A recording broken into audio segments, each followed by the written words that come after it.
Nindot siya ito sa lingkod. 149. Aming chika, ilagay ko muna sa loob itong mga itlog natin.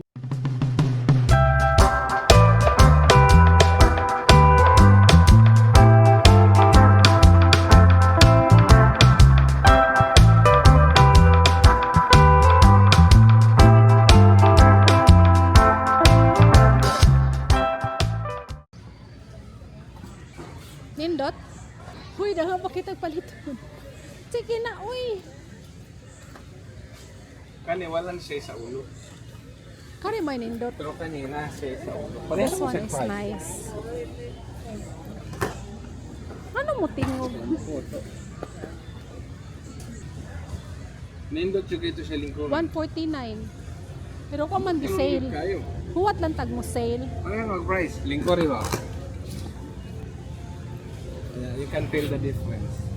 Nindot siya ito. I can tell the difference daw, guys.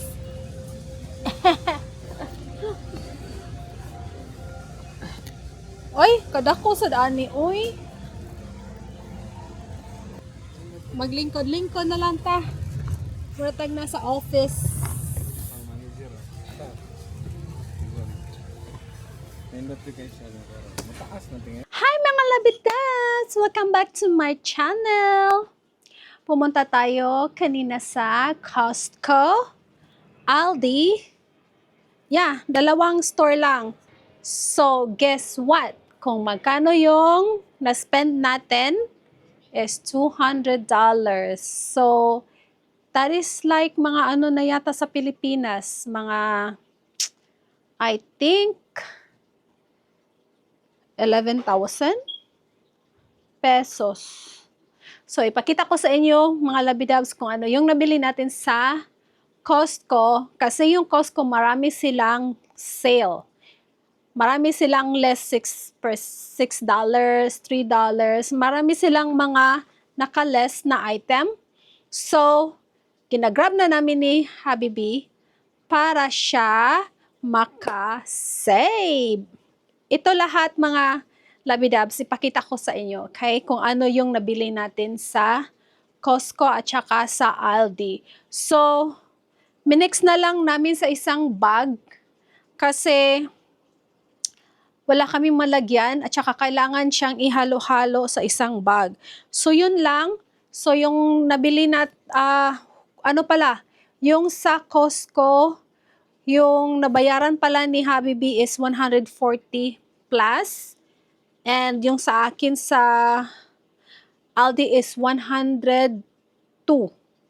So, yeah, like 250 all in all. But anyway, okay lang yun kasi matagal pa naman tayong mag-grocery ulit kasi ginagrab na namin yung mga sale. Ito naka-sale na to. Naka-less tayo nito ng mga I think $6 or $13 yata. Itong itlog, nagmahal siya, $15.69. Itong 5 dozen, nagmahal siya kasi holidays, di ba? And then, meron din tayo nito, Cheez It. Naka-sale din yan. Itong bag, isa, dalawa, tatlo. Then, ito sa Aldi. Ito rin sa Aldi. Ito din sa Aldi. So, sa Aldi rin ito. Then, ito rin sa Aldi. Then, ito naka-sale. Naka-save tayo ng, I think, $3 less. And B12, naka-less din tayo dyan. Sa ano yan? Sa Costco. Ito rin sa Costco, sourdough. Then, ito sa Costco din. Then, pumunta pala kami sa Bargain. Bumili kami nito mga labidabs, para sa roaches. Then, sa Bargain din to. Tsaka ito, Laurel. Sa Bargain. Pumunta din tayo ng Bargain, kaya bago tayo pumunta ng Aldi. Ay, kabigat! Wala silang cabbage doon sa Aldi. Naubusan. Ito sa Aldi dito. Ito na yata lahat sa Aldi. Tingnan nyo yung eggplant nila, ang laki. $1.54 per pound. Tingnan nyo, mga labidabs, oh. Ang laki ng mga ano nila. Tingnan nyo. 3 yung kinuha ko. Masarap to sa torta. Then ito, sa Aldi din to, broccoli. Then doon na rin ako bumili sa Aldi ng peanut butter, marinara. Magawa na naman tayo ng lasagna. Dill relish. Ewan ko ano yung dill relish. Kasi balak kong magawa tayo ng embutido. Then ito naka-sale to sa Aldi. $1.39. Naka-sale to siya. Bumili na rin ako ng marami niyan. To, I think, 4 yung binili ko niyan. Meron tayong ibap. Meron tayong sugar. O, meron pa isa nito. Kumuha na rin ako ng foil sa Aldi kasi mag-ano tayo ng embutido. Then mozzarella and Colby Jack para sa lasagna. Then mushroom. Then raisins. Sa mga sa Aldi to, lahat. Ito, gusto ko to sa sabaw. Kuha nung 2. Ito, 98 cents lang sa Aldi. Maraming mura sa Aldi. Oh, di ba? 4 ito. Yan. Meron pa ito. Iba pa. Onion. 2 bags down. Uy! Ito rin sa Aldi to at saka sa Costco. Itong 2 bread sa Aldi. Ito rin sa Aldi. Green pa. Sandwich bag sa Aldi rin to. Dami palang binili natin sa Aldi. 2 butter. 2 sa Aldi rin to. Ground turkey. 2 sa Aldi din ito. Ang dami nating kinuha sa Aldi, pero 102 lang yung binayaran natin kasi maliit lang na portion. Yung kay Habibi kasi, bumili pa rin tayo pala ng almond milk. Hindi ko na lang pinakita sa inyo at nandoon na sa sa nilalagyan. Tsaka ito, ground beef sa Aldi. Mas nakasave ako nito kasi 3 pounds is $11. Ito. Kasi meron ditong ganito tag 1 pound doon sa Aldi ng beef. Magkano ba yun? Like $4.29? 1 pound? So pag 3, magkano? Mga 12, 13? Mga 12, 13, 14. Ito nakasave ako. Then ricotta sa Aldi para din to sa lasagna. And then meron tayong chicken thigh na naka-sale din siya. $5.47. Ito. $1.49 per pound. So, 2 na yung kinuha ko. O, $1.49 per pound. Ito, $4.66. Ito lang siya lahat. Ang dami naman nating pinamili, mga labidabs. Ngayon, yung problema kung saan natin ito ilagay. So, ilagay muna natin ito lahat sa lalagyan.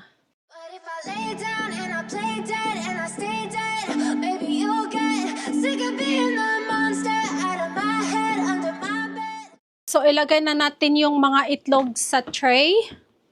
Grabing mahal ng itlog today. Hindi lang today. Kasi sa holiday, take advantage talaga yung mga tindahan. Pag holidays. Binuksan na nga namin to kasi ito na lang 2 natira. So, binuksan namin kasi baka may basag. Meron nga talagang basag. Each boxes may basag na isa. Kaya binuksan namin. Sabi ng tindera doon, why you guys open it? Sabi namin kasi baka may basag. Meron nga talagang basag. Then pinalitan namin doon. Yeah, so $15.99 isang box, like 5 dozen. So, whew. So, pag hindi holiday to mga labidabs, nasa mga $10 lang to. Di sabi ko naman kay Mr. na kuha lang tayo ng isang box na which is 5 dozen. Sabi niya, ay okay lang naman kasi anyway, ginagamit naman natin yung itlog. Malakas kami sa itlog kasi mga labidabs. At saka, pag pumunta kami ng Costco, maramihan na yung binili namin. So, kaya hindi kami palaging pumupunta doon. Next time mga labidabs, pag may holidays, wag kayong pumunta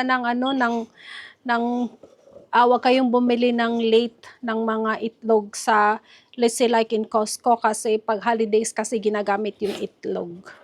So sa Aldi naman, biruin nyo, magkano yung isang box na ganito? 5 dozen? $33 kung bakit ganyan kamahal yung Aldi na itlog. Siguro sinadya nila para hindi bibili yung mga tao.